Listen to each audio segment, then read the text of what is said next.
Morning class. आज हम पढ़ रहे हैं लेसन 9 परीक्षा। इसके पहले हमने पढ़ा था लेसन आम का पेड़, जो हमारा कंप्लीट हो चुका है। आज से हमारा नया लेसन स्टार्ट हो रहा है परीक्षा। आप जानते हैं कि जब आप पढ़ाई करते हैं तो आपको ज्ञान कितना हुआ, इस बात का पता लगाने के लिए एक परीक्षा आयोजित की जाती है। ठीक है, जैसे कि अभी आपने परीक्षा दी थी FA 1, अब आने वाले समय में FA 2 परीक्षा आपकी होगी, जो CBSE बोर्ड के अकॉर्डिंग हो रही है। तो ऐसा ही लेसन आज हम पढ़ेंगे परीक्षा, जिसका नाम है, तो ये प्राचीन समय की बात है जब ऋषि मुनि आश्रम में रह कर के बच्चों को शिक्षित करते थे। महाराष्ट्र में एक बहुत बड़े धर्मात्मा थे, उनका नाम था रामदास। ये छत्रपति शिवाजी के भी गुरु थे। देश के अलग अलग राज्यों से विद्यार्थी आते और इनसे शिक्षा प्राप्त करते। गुरु जी अपने शिष्यों से प्रेम करते थे। फिर भी एक दिन उन्होंने यह सोचा, पता लगाया कि उनका सर्वश्रेष्ठ शिष्य कौन सा है। उन्होंने उनकी परीक्षा लेने का निर्णय लिया। वह अपने आसन पर बैठकर सहसा जोर जोर से कराहने लगे। उनके कराहने की आवाज़ सुनकर के सभी शिष्य दौड़े दौड़े आए और पूछने लगे कि गुरुजी क्या बात है, आप इस तरह क्यों करा रहे हैं। ठीक, गुरुजी उन्हें सांकेतिक भाषा में चले जाने को कहते हैं। सभी शिष्य आश्चर्यचकित थे, आखिर आज गुरुजी को क्या हो गया। उनकी समझ में नहीं आ रहा था कि गुरुजी के व्यवहार में इतना परिवर्तन क्यों है। गुरुजी कृपा करके अपने कष्ट के बारे में हमें बताइए। हाँ गुरुवर, हम कोई ना कोई समाधान अवश्य ढूंढ लेंगे, आपकी कठिनाई दूर हो जाएगी। अब कुछ नहीं हो सकता, बहुत विलम्ब हो चुका है, गुरुजी ने कराते हुए कहा। फिर भी आप हमें बताने की कृपा करें, शिष्यों ने आग्रह किया। तो सुनो, कुछ दिन पहले मेरे पैर में एक फोड़ा निकल आया था। यह साधारण उपचार से ठीक हो जाएगा, किंतु ऐसा नहीं हुआ।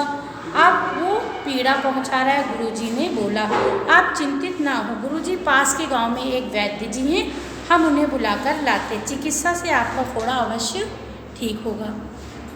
पुत्र, मैंने भी उन्हीं वैद्य को बुलाया था। उन्होंने मुझे बताया कि फोड़ा अंदर से पक गया है, इससे विष का रिसाव हो रहा है। क्या वैद्य जी इसका कोई उपचार नहीं बताया? एक शिष्य ने उनसे ये प्रश्न किया। तो उन्होंने क्या उत्तर दिया?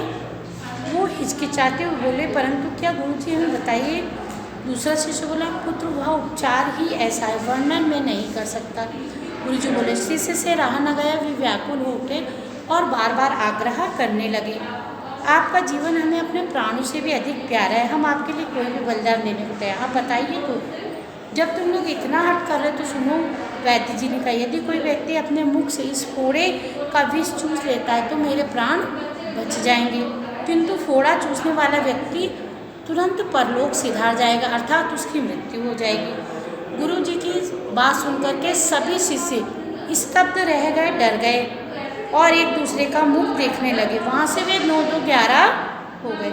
गुरु जी बोले, मैंने तो पहले ही कहा था कि उपचार बहुत कठिन है, इसी कारण मैं आप लोगों को नहीं बता रहा था। कोई बात नहीं, दूसरे के प्राण लेने से अच्छा है कि मैं अपने प्राण त्याग दूँ। उन्हीं शिष्यों में से एक शिष्य का नाम था कल्याण। उसने गुरुजी से कहा, गुरुदेव, मैं आपके फोड़े का विष चूसूंगा। मेरे जैसे शिष्य तो सैकड़ों हैं, पर आप जैसे गुरु मिलना दुर्लभ है। यदि मेरे प्राण चले गए तो ये गौरव की बात होगी। गुरुजी ने कल्याण को बहुत समझाया, लेकिन वह नहीं माना। विवश होकर गुरुजी तैयार हो गए। उन्होंने फोड़े पर से थोड़ी पट्टी हटाई। कल्याण ने विष चूसना शुरू कर दिया। इसका स्वाद कैसा है पुत्र? गुरुजी ने पूछा। बहुत मीठा गुरुदेव, कल्याण ने उत्तर दिया। वहाँ बाकी बच्चे कल्याण को आश्चर्य से देख रहे थे, सोच रहे थे विष के प्रभाव से कुछ ही क्षणों में कल्याण की मृत्यु हो जाएगी, पर ऐसा तो कुछ भी नहीं हुआ। गुरुजी ने बाद में अपनी पट्टी खोल दी। घोड़े के स्थान पर एक पका हुआ आम बंधा हुआ था। सभी शिष्य सिर झुकाए खड़े थे। गुरु रामदास को कल्याण पर गर्व हो रहा था। गुरुजी द्वारा ली गई परीक्षा में कल्याण पास हो गया। माता पिता के पश्चात गुरु का ही स्थान है। गुरु ही सर्वश्रेष्ठ है, वही हमें भगवान तक पहुंचाने का रास्ता बनाता है। संत कबीर ने भी कहा है कि अगर भगवान और गुरु दोनों खड़े हों तो हमें सर्वप्रथम गुरु के चरणों को स्पर्श करना चाहिए। गुरु को भगवान से बड़ा कहा है, क्योंकि गुरु ही हमें भगवान तक पहुंचाने का मार्ग बताते हैं। तो देखा आपने कि किस प्रकार से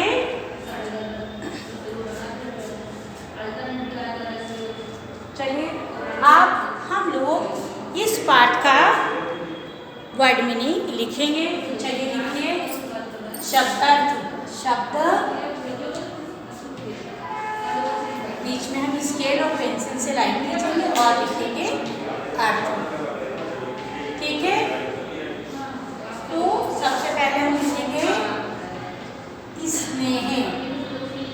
स्नेह मतलब होता है लगाव।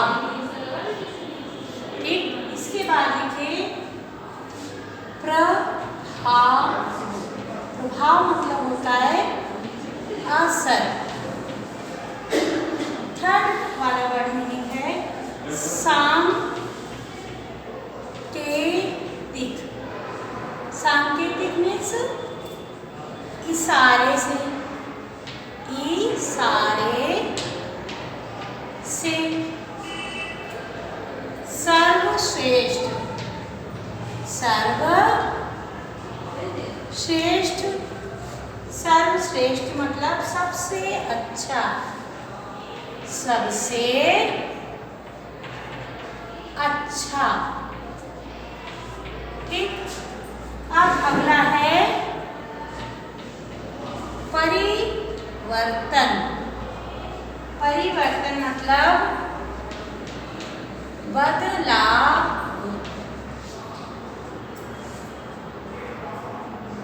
व्यवहार। व्यवहार। व्यवहार मतलब होता है बर्ताव। ठीक,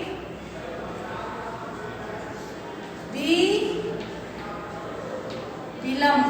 विलंब मतलब देर।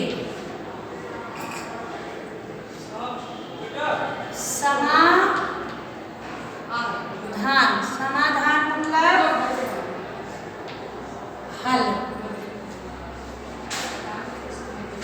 ठीक, इसके बाद है विष। विष मतलब जहर। चार।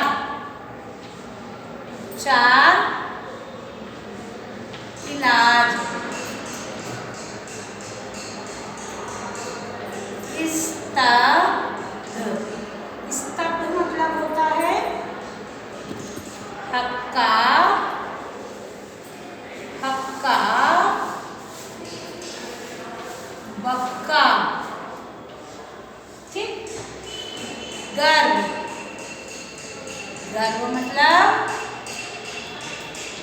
घमंड। ठीक, तो आपने देखा कि आज हमने लेसन 4 पढ़ा है। लेसन है और उसके 9 के वर्ड मीनिंग भी किए हैं। इनको आपको भी कॉपी में करना है। अब हम कुछ क्वेश्चन आंसर इसके। महाराष्ट्र में कौन रहता था? तो अभी मैंने आपको ये मौखिक आंसर हैं। महाराष्ट्र में कौन रहता था? एक बहुत बड़े धर्मात्मा रामदास जी का नाम था, वो वहाँ रहते थे। गुरुजी ने क्या करने का निर्णय लिया? गुरुजी ने अपने छात्रों की परीक्षा लेने का निर्णय लिया। गुरुजी ने फोड़े के स्थान पर क्या बांध रखा था? उन्होंने फोड़े के स्थान पर आम बांध रखा था।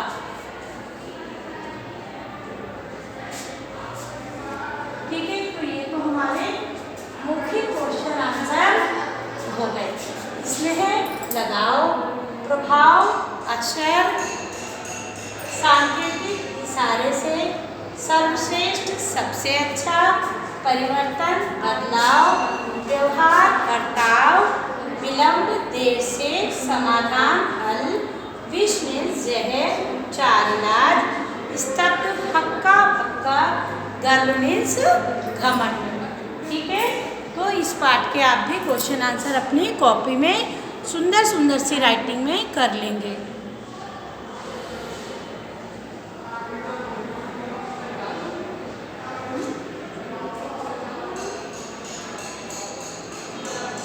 ये लेसन आपकी SA1 एग्ज़ाम में आने वाला है। इसलिए यहाँ तक आपको वर्क कंप्लीट कर लेना, अगर नहीं है तो सूचित करना है।